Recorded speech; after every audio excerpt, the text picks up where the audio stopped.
Hey everyone, welcome to a new video. Today we are going to be doing the Daniel Suarez diecast review. Um, yeah, so it's a little torn up because it fell off my shelf. Uh, I ordered another one because I like to having one to open and one to keep in the package.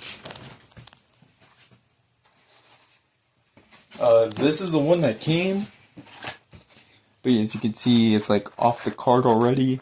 But thing is, we're just gonna glue this thing back together because this is the closest that the one I have to being mint condition. So, yeah. I'm not having the best of luck with Daniel Suarez freeway insurance cars. The only one that I have that's mint condition. This is the only one I have that's mint condition. His Atlanta win with the taco and all that. One of the most detailed cars in my collection. But yeah, I was like, to heck with it. I'm not struggling with this car anymore. I don't know why I'm wasting so much money on a Daniel Suarez diecast. Like, I was about to have 4 of these, but I was like, you know what, just glue the other one. It's not worth it. However,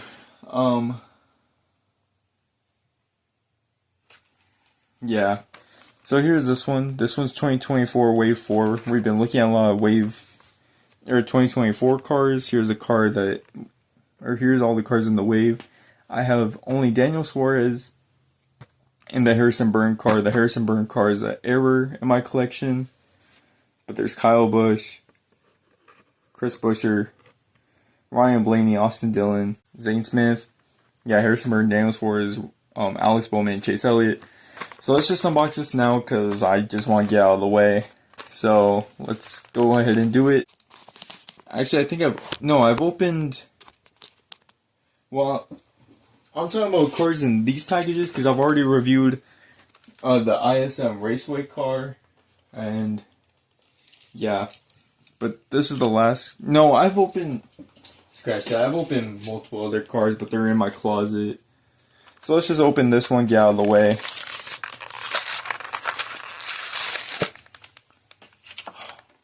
Low key, that felt nice. I haven't opened a diecast like this in forever. And it's my first next gen out of the package too, so that's exciting. It's not ideal to technically have 2 of these on box, but I need one for my collection. It's a car that I've always wanted to have in package and out of package. Let's take a good look on this one.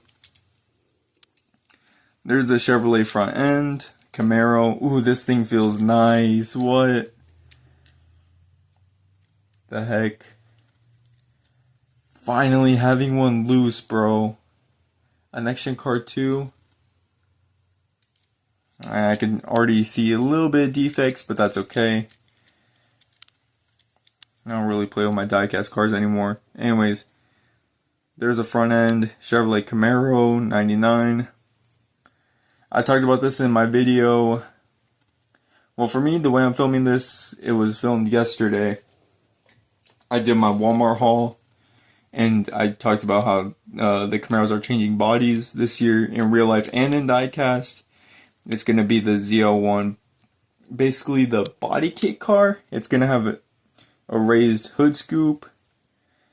And yeah, this one's nice though.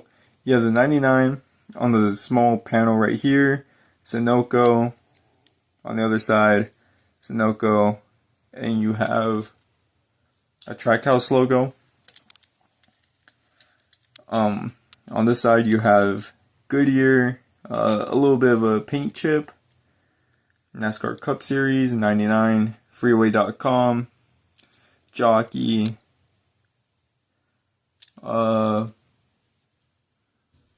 Choice and Worldwide Express on that. Then you have the gas cap, the ethanol gasoline cap. You have the window net, Daniel Suarez. Yeah, a couple of cool decals. On the back, freeway.com, Camaro Z01, Camaro ZL1. And then you have the green spoiler. Freeway insurance. I like how the green spoiler gives contrast to the rest of the car. Freeway.com, 99. Jockey. These cars feel so weird to have because this is my first Gen 7 car out of the package. And I don't know what it is, but these cars just feel way smoother than the Gen 6 cars. Like, say what you will about the Gen 7 cars in real life, whether you like them or not. I personally do just wish that they were, I don't know, a little bit quicker on all tracks. But yeah, Freeway insurance, definitely a good feeling car. Jockey. And you can obviously tell. Let me pull out a Gen 6 car real quick. Here, I'll use the Chevrolet as the best example. Like, it's just longer and wider. So, like, these things look like cars you would, find on the street. These cars are literally just spec race cars. For the Gen 6, NASCAR went back to their old ways. It was like cars you would see on the street. You had the taller Chevrolet SS like this. You had the wider Toyota Camry, and then you have the taller Ford Fusion or Ford Mustang.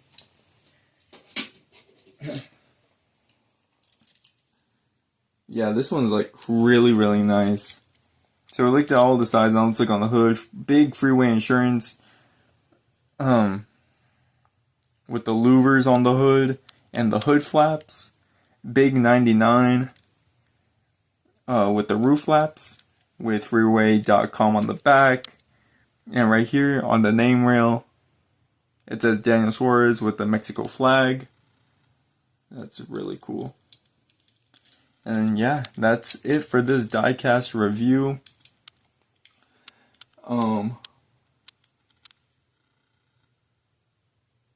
Yeah, this one's really, really nice. I don't know why I have so many Daniel Suarez diecast. Literally, I was talking about yesterday, I have a whole collection full of Joey Logano stuff. Like, well, not a collection, but mainly a shelf. Oh my god. No way I just did that. I just dropped. I hope it's not chipped, bro. It's not. I forgot to mention that this car's on the GL mold, which is their better mold. But these cars chip extremely easily, like right here. That one has already been there, but landed on its roof. Oh my god, and that's usually where they chip the most, is the roof. I'm even surprised it chipped right here. Maybe like they were squishing it in packaging or something. That must have been it. Oh my god. Yeah, it's okay, it's fine. No paint chips. I hate chipping my cars, bro. I say that now, but when I was younger, I was extremely rough with my cars, bro. I had no shame when I was younger, but now I'm even scared to hold this thing. I should probably move back here because, like, I literally don't want to drop anything. Anything that comes out of package, bro, and I drop, you know what I'm doing. I'm immediately going to eBay. I'm immediately going to Amazon, and I'm trying to get a new one. And I learned my lesson, guys. Please be careful of who you order from.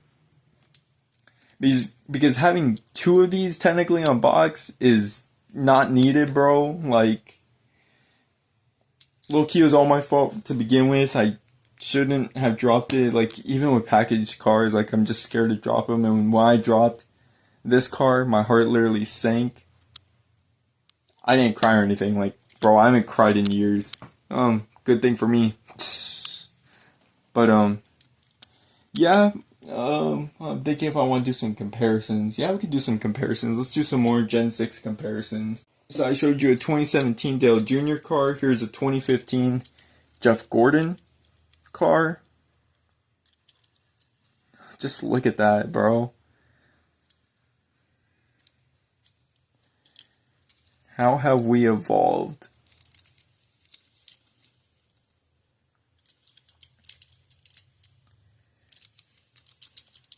Definitely really nice. Seeing these next to each other is kind of insane.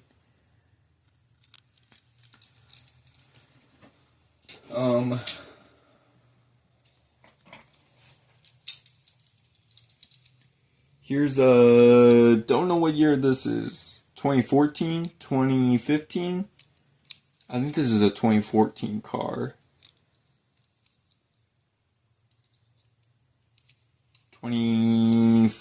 Yeah, I think it's 2014. 2014 Danica Patrick. This one has been upside down quite a few times. Like, I don't know why. In most of my races when I was little, this one would flip the most. And I remember when I was little, I lived in an apartment. And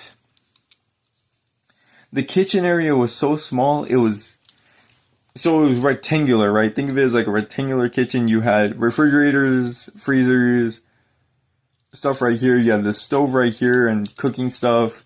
And then on this side is your sink and whatever. It was just rectangular enough where you can just like oval it just a little bit. Like, for me, I just get like whatever I had, like whatever was laying down, like I would just like shape it. Like, I don't even remember what the material was, but yeah, I just like turned my kitchen into an oval racetrack and it was fun. But like, the kitchen was like extremely weird. Because talking about chipping cars easily, like when you flip these things, bro, it looked like they just got out from a wreck. I mean, look at the front of this thing. Like, every diecast tells a story, and I can already tell that this one's been upside down a few times. Even though, fun fact, Danica Patrick has never flipped a race car in real life. But what's not a fun fact is that she did wreck a lot. Should have stayed in IndyCar, huh? Oh well, she's full-time retired and doing other crap.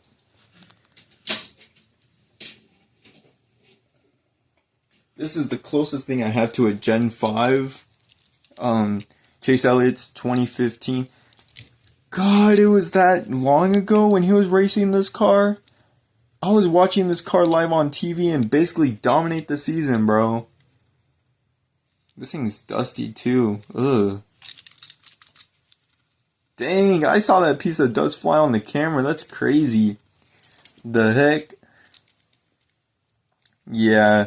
Chevrolet took a very long time before they brought the Camaro to the Cup Series. But they had it in Xfinity since 2012. 2013? No, I think 2012. No, definitely 2013. Because 2012 was the last year of the Impala. Yeah. Look at that difference, bro. You can just see. It's just boxier right here. And it's just way aerodynamically sharper right here. Same on the back. It's just boxier right here. And just cut right here. And it has the Camaro logo. I forgot to mention that with the ZL1. But you can barely see the ZL1 printing on there. With the Chevrolet Camaro taillights and the little number 99. Freeway.com. I think I said that already, though. Yeah, these cars look really great. And I love about these as well is that back in the day, this is what the bottom used to look like. Like when the car went over, you could see all this. And now it's just like flat, and this is accurate. Like watch a flip compilation of Gen 7 cars and you'll see how flat it is. And now they have a rear diffuser as well.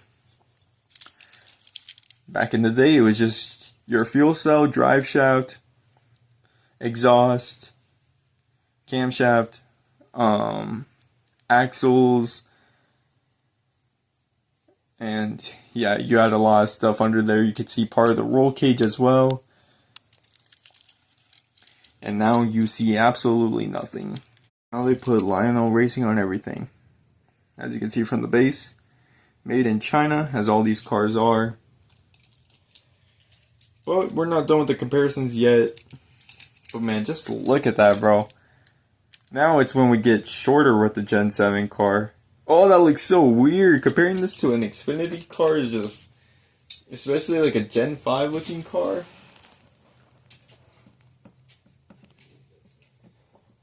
I don't know, when I started collecting diecasts, I collected actually a lot of these older cars. Speaking about being on its roof, yeah, see what I mean? Like, it would just take the paint away off of everything. So when you rolled a car on the flooring, oh my god, bro. This thing has been... When I was little, I actually recorded this race. So I actually have the footage of when this car rolls, and it's on my Nintendo 3DS. So it was just like rolling like this, and it landed like that, but like it rolled like 6 or 10 times on the floor. And then that was when I was like 6, 8, 7, somewhere around there. I don't know, one of those ages. And I will not be trying to upload that video to YouTube, because how cringe is that, bro? Yeah, but this thing definitely tumbled.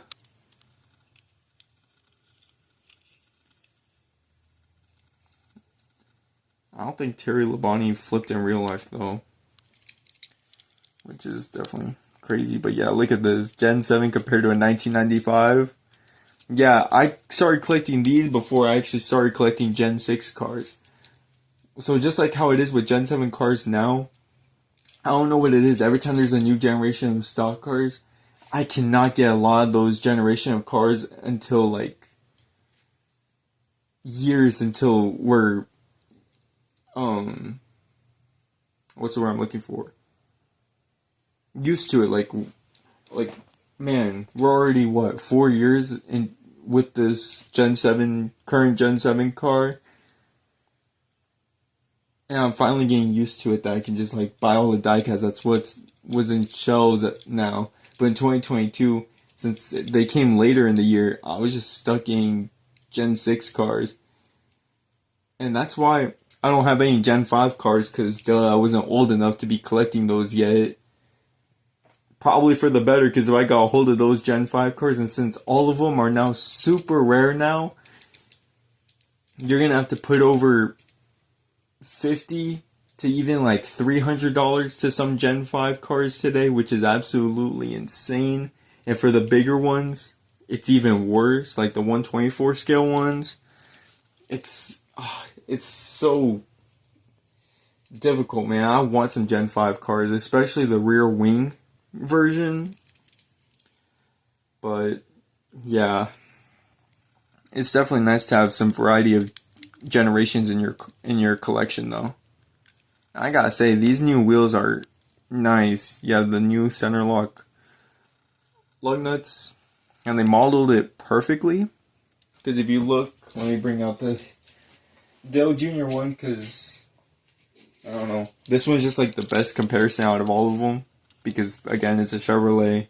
Even though we're not looking at Gen 6 Camaro, even though I do have a couple of them, they're in package though. But this is not an inbox review like it was for the Walmart ones yesterday. Yeah, just look at that longer car. But here's what I was going to show. Yeah, these ones had the 5-star lug nuts, or the lug nuts that you would actually go around the car with, take off all 5. But now it's just the 1. And the biggest change for the Gen 7 in 2022, we were so used to having the number in the center, and now it's just like, I don't know, this is normal to me now. I remember when I first saw this, I was like, okay, change for NASCAR. I know a lot of people hate it, but I don't know, I think it's nice. And now it's like, yeah, it's just what it is. Do I sometimes still wish it was in the center? Yeah, because this is the first time, in 2022 was the first time NASCAR moved the numbers since 1959 was the last year when they had numbers could be placed anywhere. That was in the rulebook. Numbers didn't have to be in a specific spot. But since everyone in 1959 got used to just putting it right here, NASCAR made a rulebook change saying that NASCAR numbers have to be on the side of the center door panel, the lower headlight, the other side, center, top, it has to be pointing to the infield.